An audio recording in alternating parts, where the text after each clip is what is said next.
Selamat bertemu kembali Bapak Ibu Saudara sekalian di dalam ibadah pada awal bulan Juli 2021. Mari kita tundukkan kepala, kita menyerahkan ibadah kita ke dalam tangan pimpinan Tuhan. Kita berdoa. Allah Bapa di dalam sorga yang kami puji, kami sembah dalam pribadi Yesus Kristus yang sudah menjadi Tuhan Juru Selamat hidup kami. Terima kasih untuk waktu dan kesempatan kembali Engkau anugerahkan kepada kami. Untuk kami masuk dalam ibadah bersama-sama walaupun secara online. Bapa dalam sorga, hamba menyerahkan ibadah kami seluruh rangkaiannya di dalam tangan pimpinan-Mu dari awal pertengahan sampai kepada akhirnya. Dan seperti biasa kami pada awal bulan, ibadah yang disertai dengan sakramen perjamuan kudus. Terima kasih Tuhan, di dalam nama Tuhan Yesus kami menyerahkan semua di dalam tangan pimpinan-Mu, hamba-hamba Tuhan yang menolong hamba di dalam seluruh rangkaian ibadah pada pagi hari ini. Demi nama Tuhan Yesus kami sudah berdoa dan mengucapkan syukur. Ibadah kami pada pagi ini jadi dalam nama Allah Bapa, Tuhan Yesus Kristus dan Roh Kudus. Amin. Silakan duduk saudaraku. Yes. Semuanya shalom. Belum semuanya shalom semuanya. Haleluya. Kita merayakan kebangkitan Tuhan Allah kita. Amin. Kita tahu bahwa Tuhan adalah penebus kita. Dia menghapuskan segala dosa-dosa kita. Dia adalah penyelamat kita. Saudara amin. Ada amin saudaraku? Ada amin saudaraku? Beri tepuk tangan sekali lagi untuk Tuhan Allah kita. Dia penebusku. Haleluya.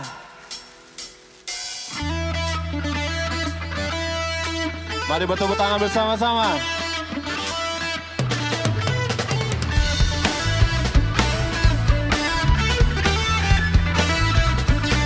Semua. Ku tahu Dia penebusku, darahnya tebus dosaku. Ku yakin, katakan dengan iman. Ku yakin, Dia angkat deritaku, sembuhkan sakitku. Ku yakin semua, ku yakin. Mari angkat panci, ku angkat panci. Oh, Dia telah menang atas maut, Dia menebusku. Dia hiduplah, Dia menebusku. Dia hiduplah. Amin. Terima kasih Tuhan.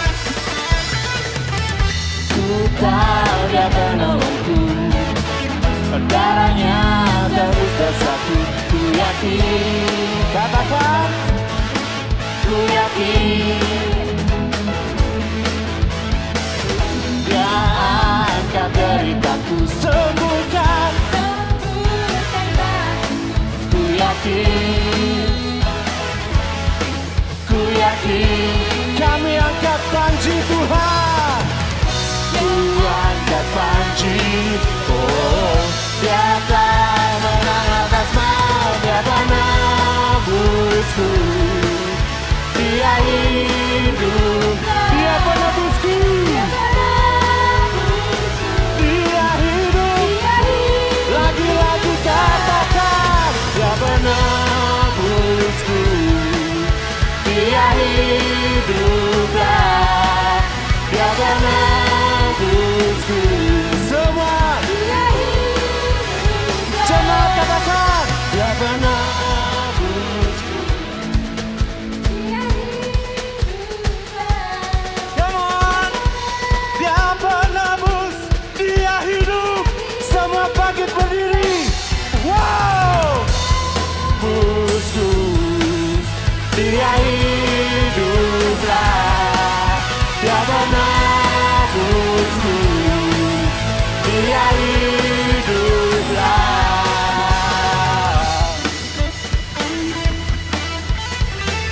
Dia penebus kita. Dia Raja, segala raja. Hanya Yesus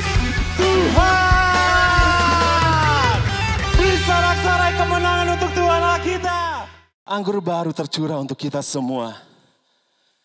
Saat pembebasan tiba, kita hanya bisa memuji, menyembah Allah kita.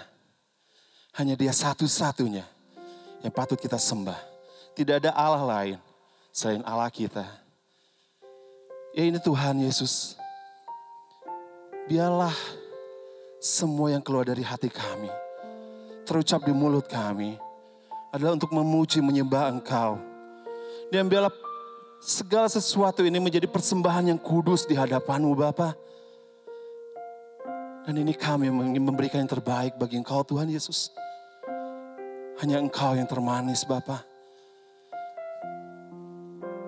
Dengarkanlah kami Bapa.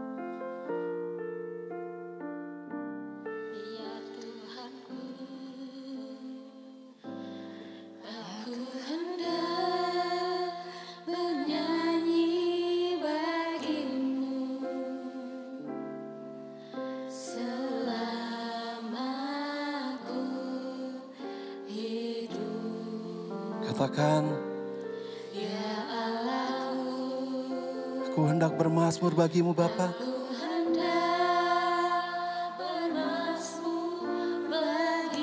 Selama kami hidup Tuhan.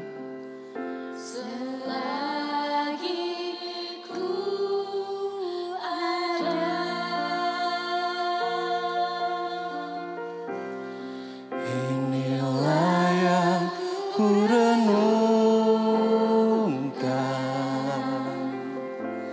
setiap waktu. Amin Bapa. Nyanyian pujian dan pengagungan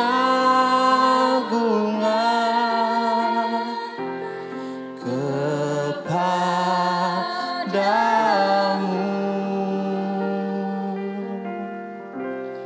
Biarlah manis kau dengar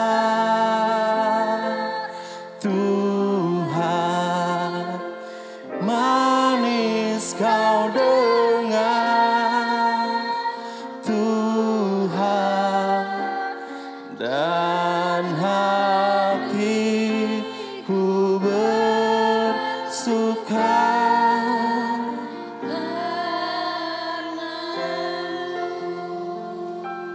ya Tuhan Yesus. Tuhanku, aku hendak bernyanyi bagimu. Ini janji kami Tuhan.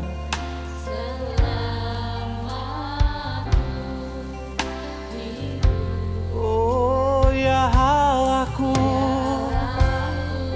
aku hendak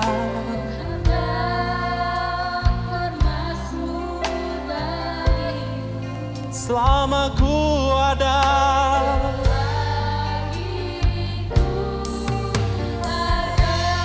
Oh inilah Tuhan.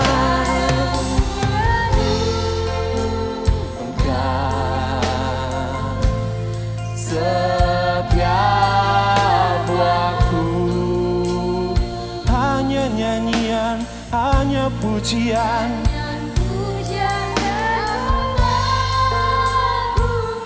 untukmu Tuhan.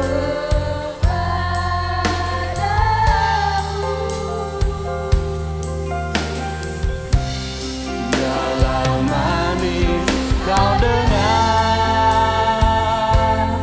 Tuhan, manis kau dengar Tuhan, dan hati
Mari jemaat bangkit berdiri. Inilah Bapa.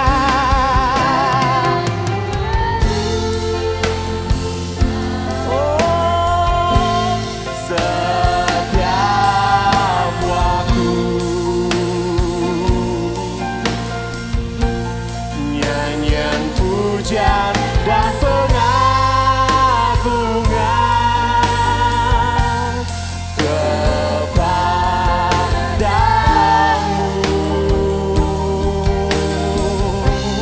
Biarlah manis kau dengar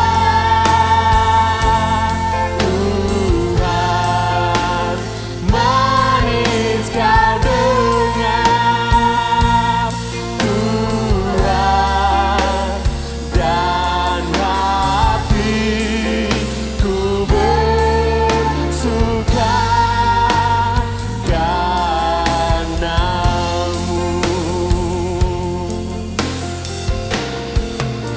Inilah yang ku renungkan.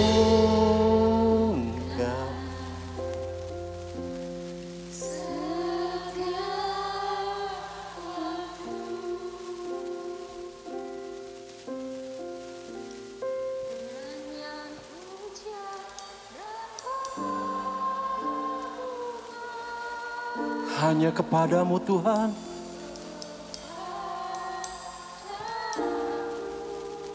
Amin Tuhan.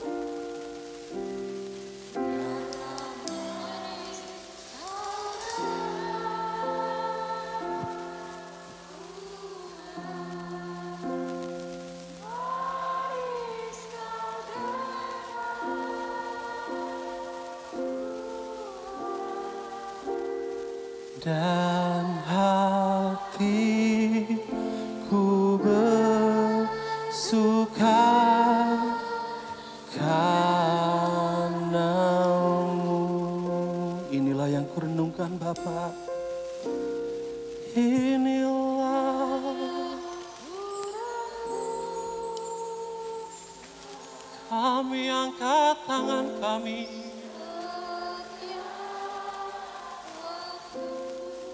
Hanya pujian, hanya hormat.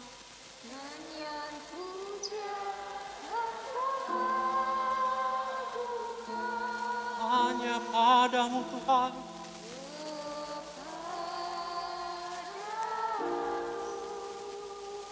Oh betul Bapa.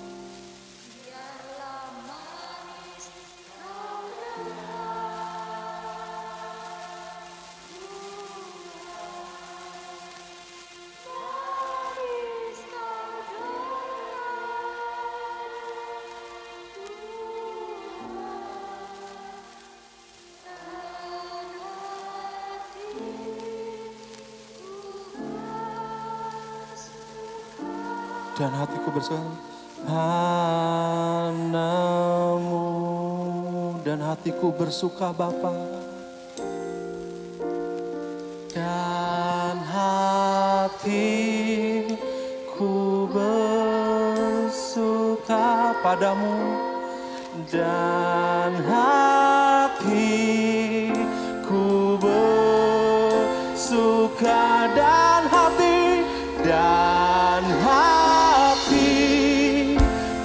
bersuka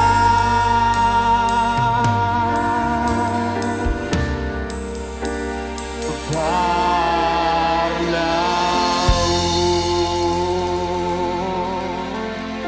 Oh,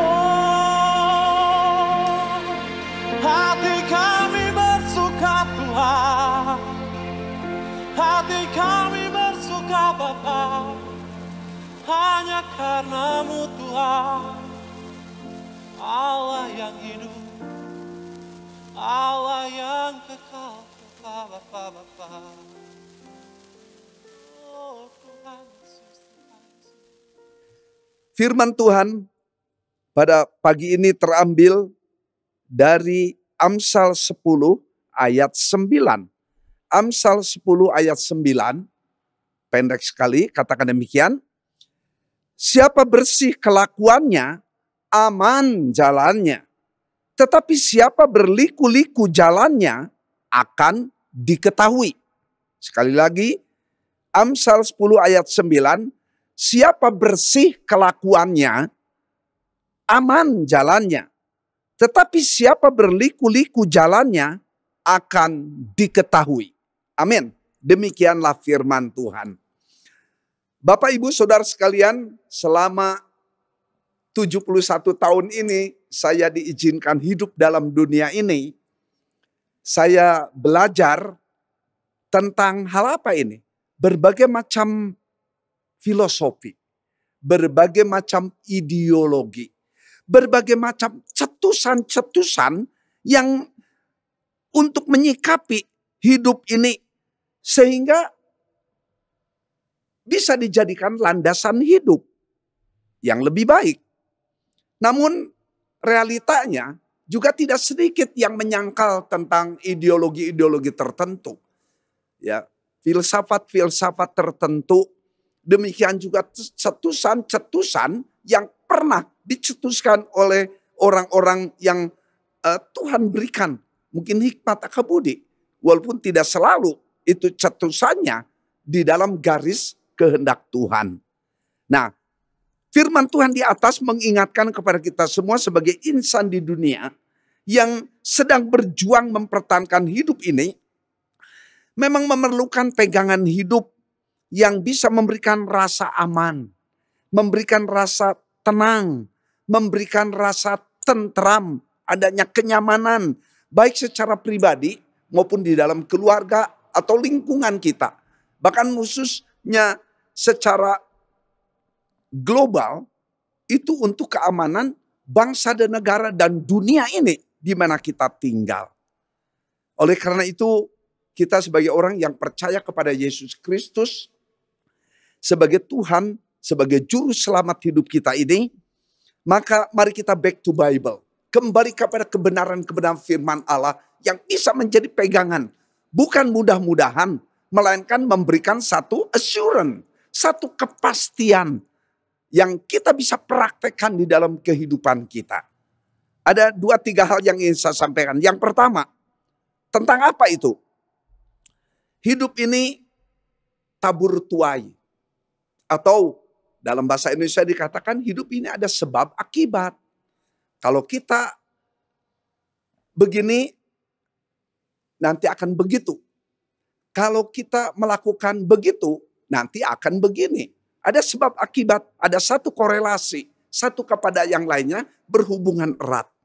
Nah, oleh karena itu, sebagai umat Allah di dalam pribadi Yesus Kristus, maka Allah memberikan firman Tuhan kepada kita ini. Untuk apa ini? Melakukan apa yang Tuhan inginkan, yang Tuhan rindukan dalam kehidupan umatnya ini. Nah, karena kita ini sebagai orang yang percaya kepada Tuhan Yesus, tentu kita dituntut untuk apa ini? Adanya obedience, adanya ketaatan, adanya sikap dengar-dengaran kepada firman Tuhan. Adanya sikap dikatakan firman Tuhan kita dengar, maka Tuhan juga melihat apakah umatku ini mempraktekkan atau tidak di dalam daily life, dalam kehidupan sehari-hari secara praktisnya ini. Hal apa yang harus kita lakukan?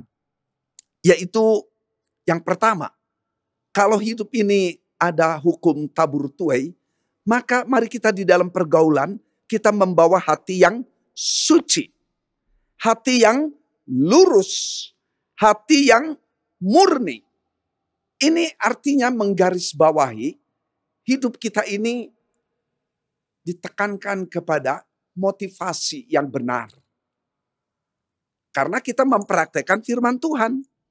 Makanya di dalam 2 Timotius 1 ayat 3, 2 Timotius 1 ayat 3 dikatakan bahwa Paulus katakan, aku melayani Tuhan dengan hati nurani yang murni. Seperti yang dilakukan oleh nenek moyangku.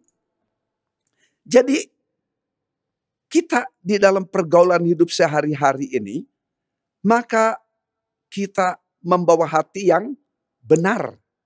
Karena kita ini sudah diubahkan oleh Tuhan. Bukan lagi manusia yang lama, yang seringkali menggerogoti kehidupan kekristenan kita ini. Berapa banyak orang katakan, saya orang Kristen, saya anggota gereja. Tetapi firman Tuhan tidak mewarnai hidup di dalam daily life-nya. Dalam kehidupan praktis tiap hari. Dia tetap membawa karep dewe. Membawa kahyang sorangan. Tidak membawa firman Tuhan yang mewarnai hidupnya. Apakah dia seorang pegawai? Apakah dia seorang mahasiswa? Apakah dia seorang bisnismen? Seorang suami? Seorang istri? Sebagai orang tua? Sebagai putra-putri dalam keluarga? Apabila kita membawa hati yang suci, maka kita tidak usah takut dengan segala konsekuensi yang terjadi. Ya, walaupun begitu, kita bawa hati yang suci, tapi logika kita tetap bekerja. Pernah saya pengalaman pribadi nih, bawa hati yang suci dalam pergaulan. Kemudian sekali waktu di mall, itu berapa tahun yang lalu, saya didekati oleh seseorang. Kemudian dia menawarkan satu produk, itu alat dapur. Nah, saya sayang kepada istri, kepada anak-anak. Kemudian saya juga pikir dia ini kerja. Jadi, maaf. Supaya dia ini ada laporan ke pimpinan, ke perusahaan, maka saya mau diajak bicara. Saya bawa hati yang murni. Tetapi saudara, rupanya perhatian belas kasihan saya ini kurang memakai logika juga. Jadi dia ngomong apa, saya iyakan gitu. Kemudian begini, begitu. Akhirnya saudara apa yang terjadi? Ya istilah kasarnya saya tertipu gitu ya. Dengan barang-barang ini, barang-barang itu di jumlah-jumlah, sekian banyak ini. Ya, untung memang ada cicilan gitu ya. Jadi dengan nyicil setiap bulan. Tapi itu menjadi satu ikatan. Ya, akhirnya saya sadar. Rupanya dia menjual produknya ini dengan trik-trik tertentu. Hati yang murni harus disertai dengan logika juga ini. Ya, kita memakai pikiran juga. Yang kedua, di dalam tabur tuai hidup ini, maka akan terjadi perang batin di dalam diri kita ini. Hal apa itu? Perang batin. Yaitu perang batin antara sifat si aku yang baru dengan si aku yang lama. Efesus 4 ayat 23 bahwa di sana dipakai istilah put off. Artinya menanggalkan. Tapi ada satu istilah lagi yang dipakai put on. Artinya mengenakan. Nah, sebagai umat Tuhan, sebagai orang Kristen, kita harus menanggalkan sifat-sifat si aku yang lama. Yang dijelaskan oleh Galatia 5 ayat 19. Ya, adanya iri hati, adanya benci, adanya cemburu, adanya dendam, adanya banyak musuh-musuh orang Kristen ini. Ya, jadi si aku yang lama yang seringkali menggerogoti iman Kristen kita di dalam hidup sehari-hari. Ya demikian juga pikiran. Kadang-kadang pikiran macam-macam itu ada di dalam diri kita. Tapi kalau kita tahu itu bertentangan dengan kekudusan, maka kita harus berani put off, tanggalkan itu. Ya, umpamanya ingin menjadi politikus. Wah, dulu waktu zaman kampanye nih, tiap era-era zaman-zaman kampanye akan terjadi ini. Bagaimana berapa belas tahun lalu saya masih ingat banyak sekalipun itu pendeta itu ingin duduk menjadi anggota legislatif, ingin menjadi caleg dengan berbagai macam cara. Dana banyak dikeluarkan, halal atau tidak halal, pokoknya kalau bisa jadi aku terpilih. Nah, ini sudah nggak benar lagi, sudah tidak minta pimpinan Roh Kudus di dalam hal ini. Benar atau tidak? Ya, saya terus terang. Tadi saya melihat tayangan tentang BTP nih, yang diinterview oleh Daniel Mananta. Wah, itu jadi berkat juga untuk saya. Ya, bagaimana Tuhan tidak terus ujuk-ujuk bicara kepada kita. Ya, teologi reform itu meyakini bahwa sejak kitab Wahyu ditulis, itu Allah tidak bicara lagi kepada manusia secara langsung. Melainkan Allah bicara kepada kita ini melalui firman-Nya yang sudah fulfill, yang sudah penuh, sudah digenapi semua. Ya. Nah, saudara-saudara, perang batin terjadi dalam diri seseorang. Ya, tidak, ya. Itu selalu ada pilihan-pilihan dalam diri kita. Tapi kalau kita meyakini Tuhan memimpin, Tuhan yang menolong, bukan saja perasaan, tetapi juga pikiran, seluruh eksistensi hidup kita ini perlu dipimpin oleh Roh Kudus. Yang berikut, dalam soal tabur tuai bagian pertama ini, mari kita mengerti sebagai umat Allah, how to please God. Bagaimana kita memperkenankan hati Tuhan dalam hidup kita ini apabila kita hidup based on God's word. Sesuai dengan kebenaran firman Tuhan. Jangan menyimpang ke kiri atau ke kanan. Tokoh-tokoh di dalam kitab suci memang bukan orang sempurna. Sama orang berdosa. Tapi orang berdosa yang sudah dikuduskan, disucikan oleh Tuhan.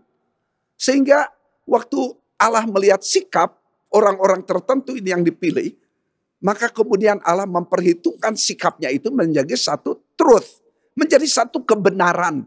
Seperti pada waktu Abraham mendapatkan firman Tuhan, kemudian dia katakan dia menerima, dia belajar taat, maka Allah memperhatikan sikap Abraham ini menjadi satu kebenaran.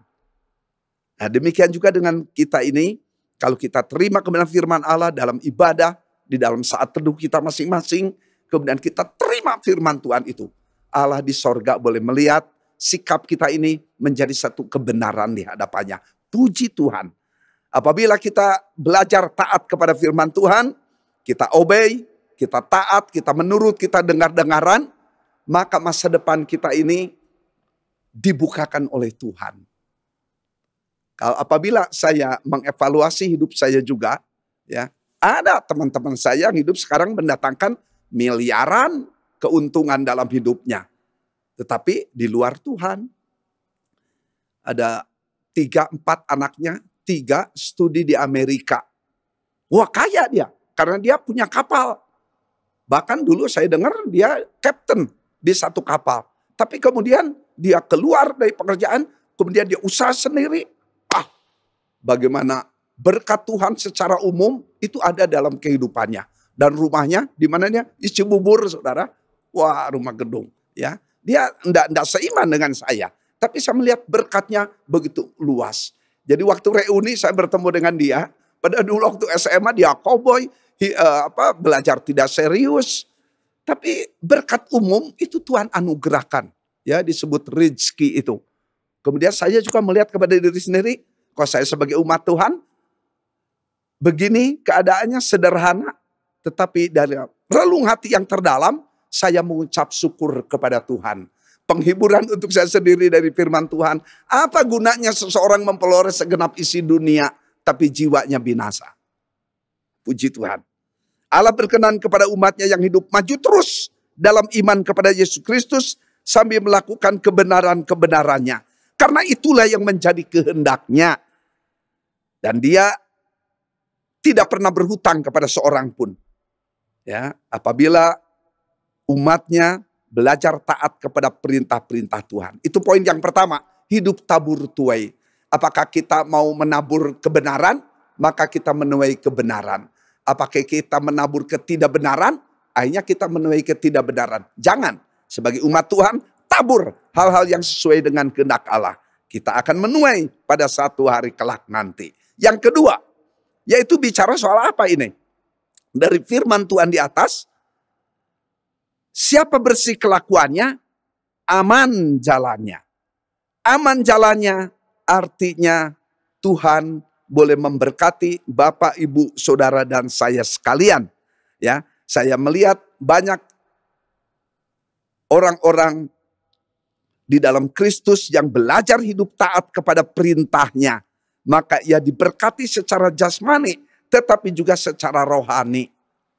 Ya, sampai berapa puluh tahun yang lalu terjadilah bagaimana ada banyak bisnismen itu rindu ingin melayani pekerjaan Tuhan. Wah, saya masih teringat pada tahun 80 berapa ini? 86, 87, 88, saya diundang di persekutuan. Itu ternyata persekutuan orang-orang kaya yang mengundang saya ini. Kaget saya. Saya tahu ini bos showroom, dia punya showroom berapa.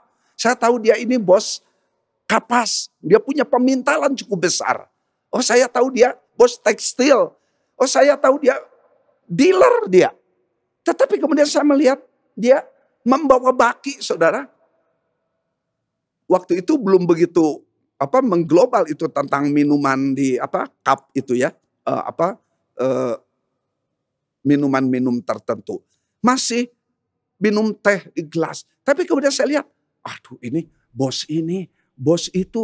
Kemudian dia mau gelar karpet supaya jemaat yang datang itu bisa duduk di bawah. Waduh, saya kagum, saudara. Kemudian saya pada waktu itu membawa satu teman, dia bos kertas ya. Dia suruh duduk di bawah, nggak mau, dia ingin duduk di kursi itu, di bangku yang enakan itu. Dia dudukin begitu empuk. Tapi begitu melihat bos itu, akhirnya dia turun sendiri tanpa disuruh. Dia seperti muncul sikap mindernya gitu. Karena melihat beberapa bos ini bekerja. Wah, saya kemudian bisa melihat ada para bisnismen yang diberkati oleh Tuhan. Dia sadar itu berkat Tuhan. Hanya mereka mau terlibat di dalam pelayanan di gereja. Wah, saya bersyukur untuk kali itu. Puji Tuhan. Ya, oleh karena itu berkat Tuhan merupakan penggenapan janji Allah. Matius 28 ayat 20b. Ketahuilah, aku menyertai engkau sampai kesudahan zaman.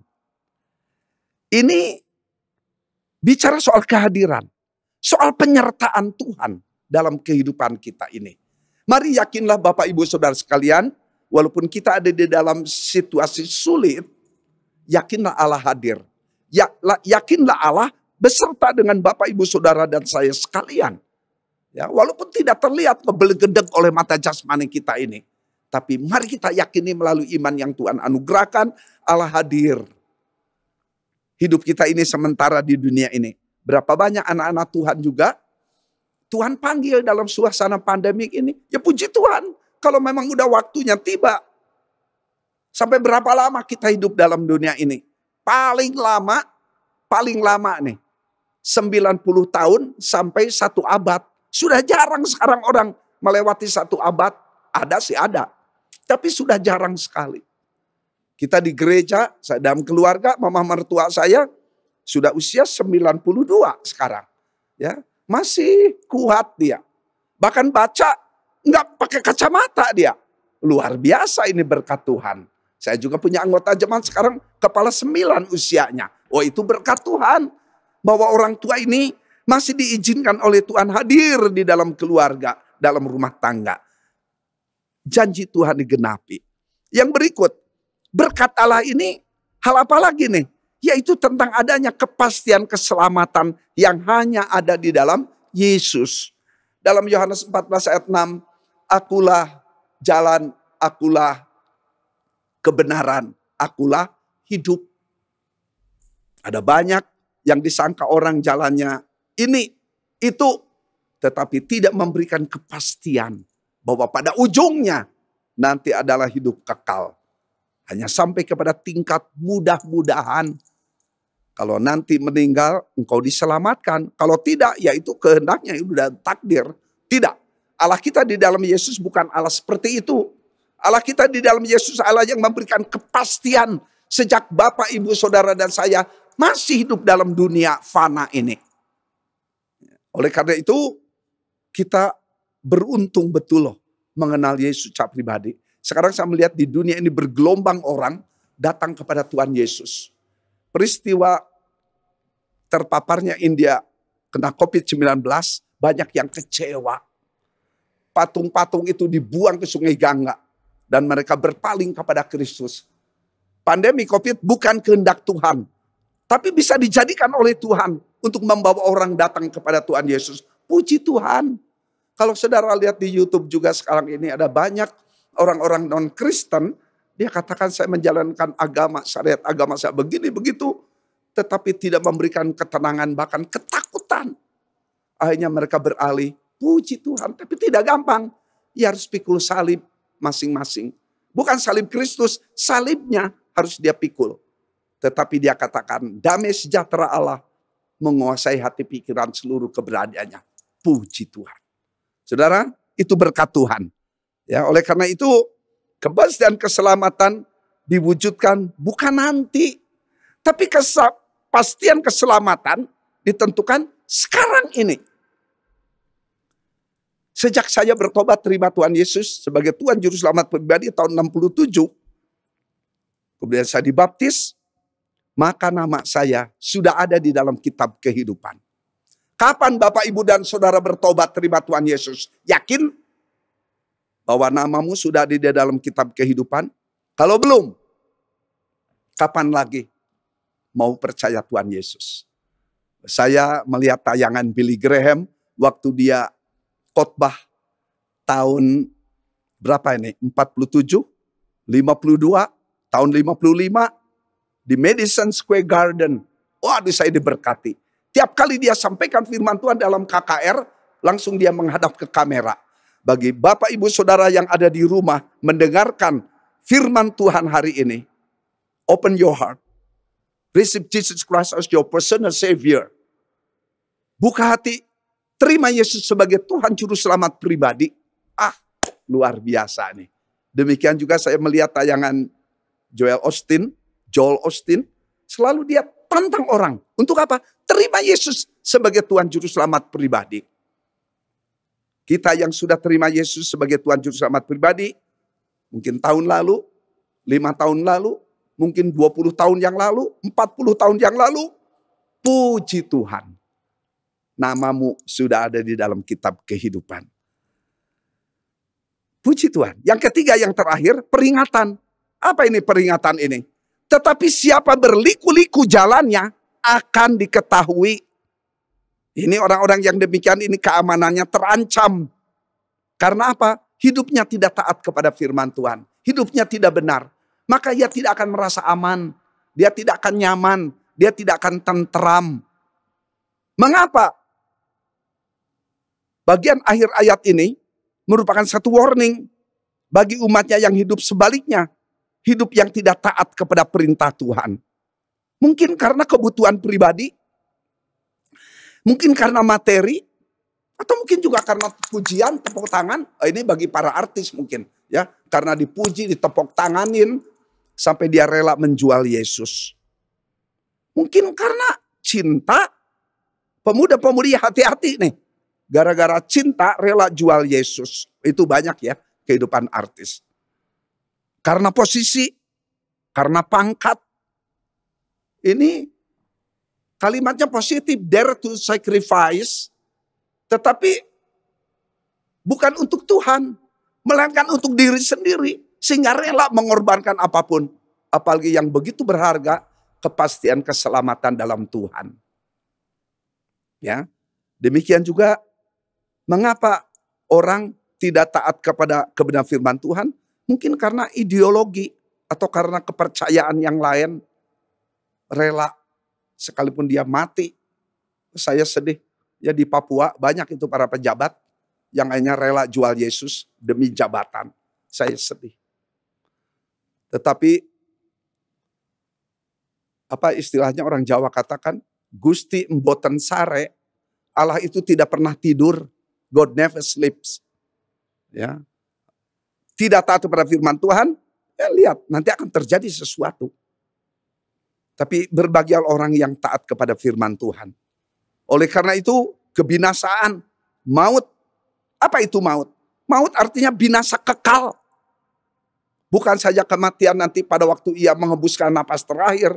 Tetapi maut di sini artinya kematian kekal. Terpisah dari Allah untuk selama-lamanya. Itulah artinya neraka jahanam. Di sanalah kertak gigi, di sanalah tangisan di dalam kekekalan.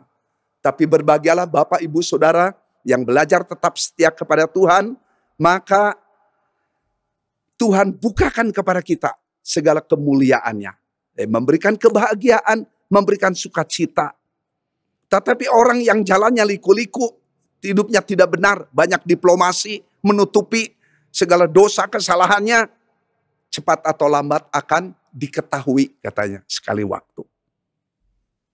Ini memalukan kalau sampai terjadi demikian.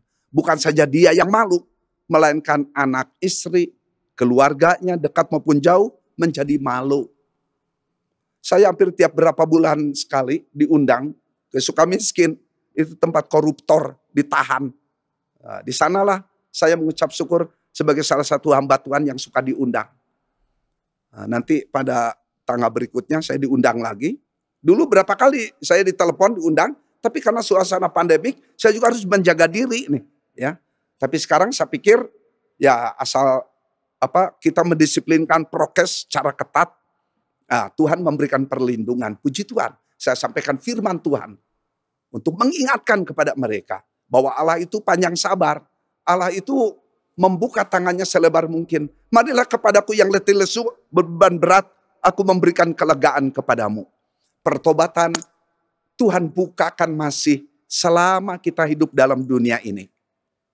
Mau pilih hidup, mau pilih binasa. Mau pilih hidup diberkati, kenyamanan, atau memilih hidup sengsara. Mari kita datang kepada Tuhan Yesus karena Dia baik bagi kita sekalian. Oleh karena itu, hiduplah boleh menjadi berkat bagi orang di sekitar kita, bagi rumah tangga kita, keluarga, bagi gereja, bagi warga masyarakat, di dalam kehidupan berbangsa bernegara. Nama Tuhan Yesus sungguh dipermuliakan. Amin. Mari kita tundukkan kepala kita berdoa. Bapa di dalam sorga, terima kasih untuk kebenaran firman Allah yang kembali mengarahkan sikap hidup kami, langkah demi langkah, menuju kepada panggilan Tuhan yang terakhir pada satu hari kelak. Kami menyadari melalui firman Tuhan pada saat ini, diingatkan oleh Tuhan, supaya kami hidup betul-betul mempraktekkan kebenaran firman Allah. Untuk kami menjaga kelakuan kami bersih, supaya kami tahu aman jalannya bagi kami. Demikian juga Tuhan, kami sadar apabila kami hidup berliku-liku jalannya, cepat atau lambat akan diketahui orang di sekitar kami. Oleh karena itu tidak ada jaminan apabila kami belajar taat kepada perintah-perintah Tuhan, apabila kami tidak ada orang di sekitar kami. Banyak agama mengajarkan tentang moral. Lihat kiri, kanan, muka, belakang, tidak ada orang, kemudian melakukannya. Tetapi kami, sebagai umat Tuhan di dalam Kristus, lihat kiri, lihat kanan, lihat muka, belakang, tidak ada orang. Tetapi Tuhan dari sorga melihat kepada kami. Dalam Mazmur 33 ayat 18 bahwa Allah dari sorga melihat setiap sepak terjang umatnya di dunia ini.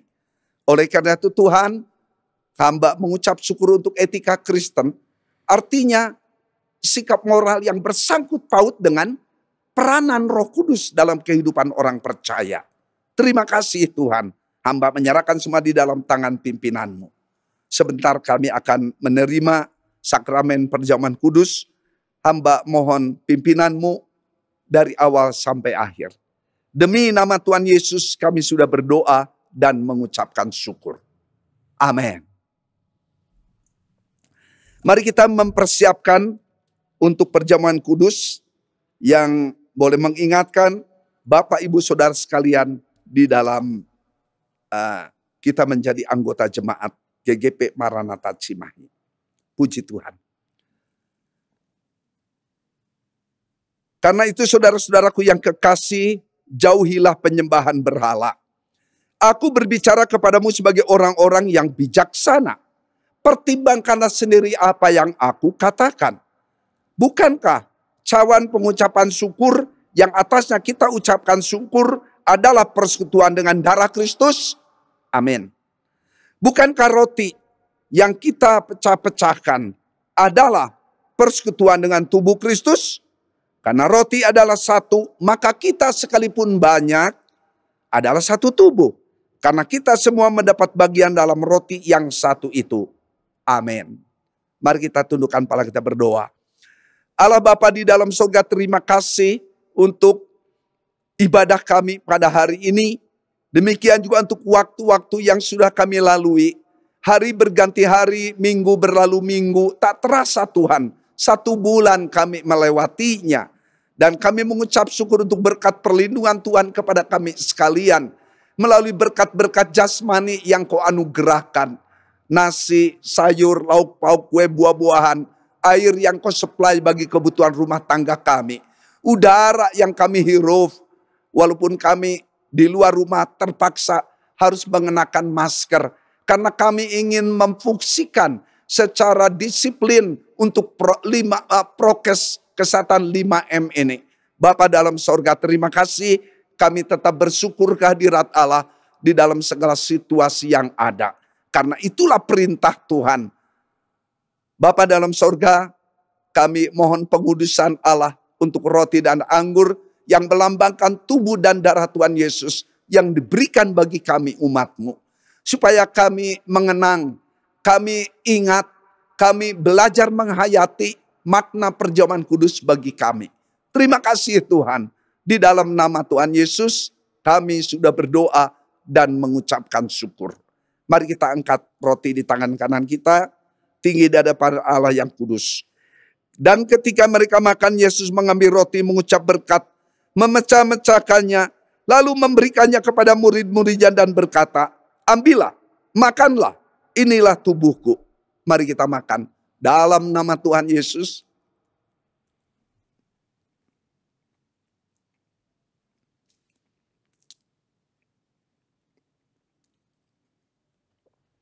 Puji Tuhan, mari kita siapkan anggur yang ada di tangan kita masing-masing.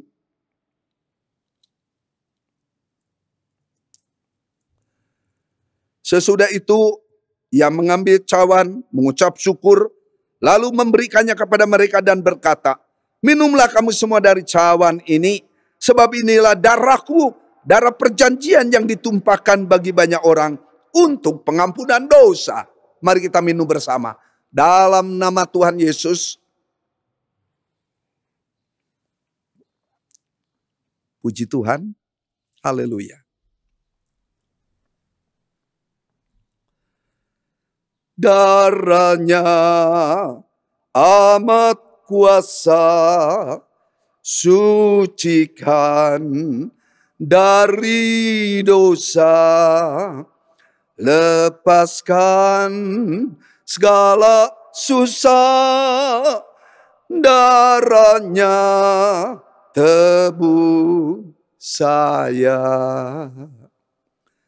Bapa di dalam sorga, terima kasih untuk hari ini, hari yang Kau anugerahkan kepada kami, untuk kami ikut, kami bergabung dalam ibadah walaupun secara online.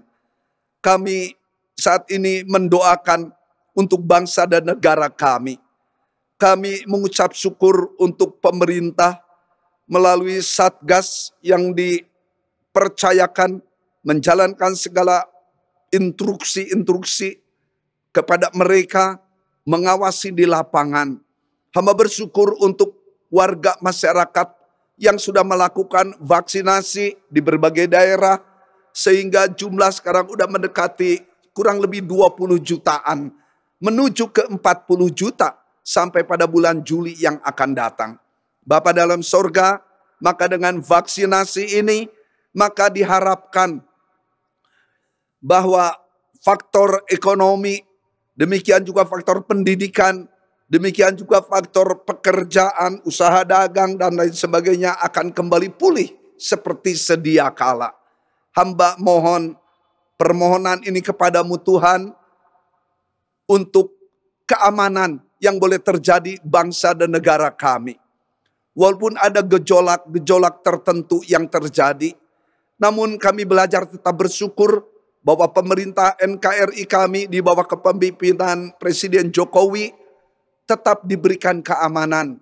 Karena hamba melihat TNI dan Polri berpegangan tangan, bekerja bersama-sama, dan mereka merasa bertanggung jawab dengan sumpah prajuritnya. menjaga keamanan untuk bangsa dan negara kami. Dari segala rongrongan yang terjadi, hamba menyerahkan semua di dalam tangan pimpinan-Mu. Hamba mohon kesehatan turun untuk Bapak Presiden, para menteri, para gubernur, seluruh anggota TNI, seluruh anggota Polri. Demikian juga untuk sipil yang bekerja di berbagai perkantoran, instansi-instansi pemerintah. Hamba menyerahkan semua di dalam tangan pemeliharaan-Mu. Demikian juga hamba menyatu warga masyarakat. Tuhan, hamba mohon pertolongan-Mu kepada tim medis, tim kesehatan yang bekerja siang malam untuk menolong warga yang terpapar COVID-19. Hamba melihat dalam tayangan di Singapura bahwa COVID-19 ini sudah dianggap gejala penyakit influenza, penyakit flu, sehingga mereka tidak stres di dalam memikirkan terpapar karena COVID ini, melainkan dianggap sebagai penyakit flu. Tapi tentunya tetap berdisiplin minum obat, isolasi mandiri di rumah mereka masing-masing dengan ketat. Hamba mengucap syukur untuk para tetangga, demikian juga untuk gereja yang ada yang terpapar. Kami anggota gereja yang lain boleh memperhatikan untuk kehidupan mereka hari lepas ke sehari dengan mengirimkan makanan, air minum, demikian juga untuk obat-obatan. Terima kasih Tuhan untuk gotong royong yang terjadi di negara dan bangsa kami. Hamba percaya mereka yang terpapar boleh segera sembuh, mereka boleh pulih, sehingga mereka kembali melaksanakan tugas tanggung jawab hari lepas ke sehari. Terima kasih Tuhan, hamba juga menyerahkan untuk karyawan-karyawati. Hamba mohon pabrik-pabrik kembali berproduksi, karyawan-karyawati boleh masuk bekerja kembali. Demikian juga toko-toko kembali dibuka. Demikian juga kantor-kantor, hamba menyerahkan semua di dalam pemeliharaan tangan-Mu. Kami juga rindu Tuhan, putra-putri kami back to school, kembali ke sekolah untuk belajar. Para mahasiswa kembali ke kampus untuk mengikuti perkuliahan. Hamba tidak tahu ini kapan akan terjadi, namun hamba percaya Tuhan yang menolong, Tuhan memberkati. Terima kasih Tuhan, hamba percaya saat pemulihan boleh terjadi dengan diketemukannya oleh seorang dokter di Amerika tentang ivermectin yang bisa menjadi alat Tuhan menetralisir COVID-19 ini, yang boleh membunuh parasit-parasit itu.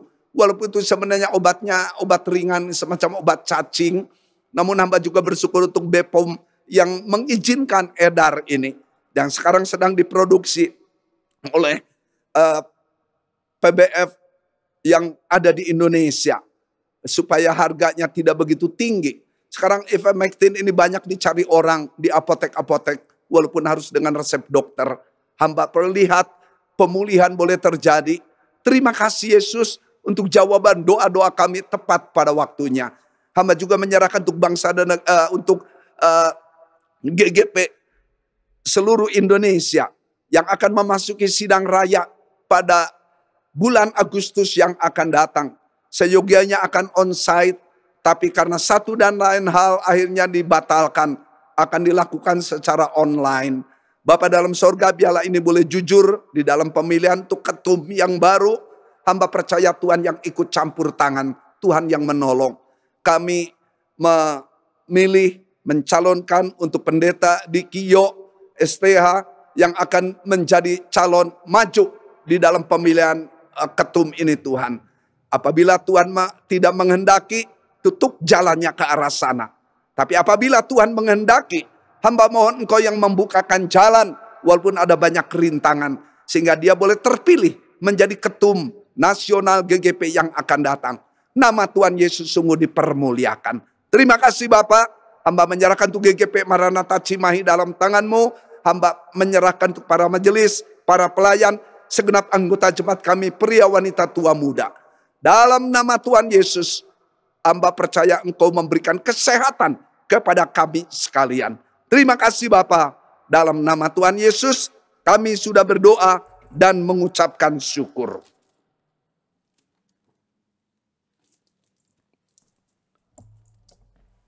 Kasih dari Allah Bapa, anugerah dari Tuhan Yesus Kristus, persekutuan di dalam pribadi Roh Kudus, memberikan penghiburan, memberikan kekuatan, memberikan pertolongan turun atas engkau sekalian hari ini. Sampai Maranatha, kedatangan Tuhan Yesus yang kedua kali. Amin. Salam sehat, Tuhan memberkati Bapak Ibu sekalian. Amin. Haleluya.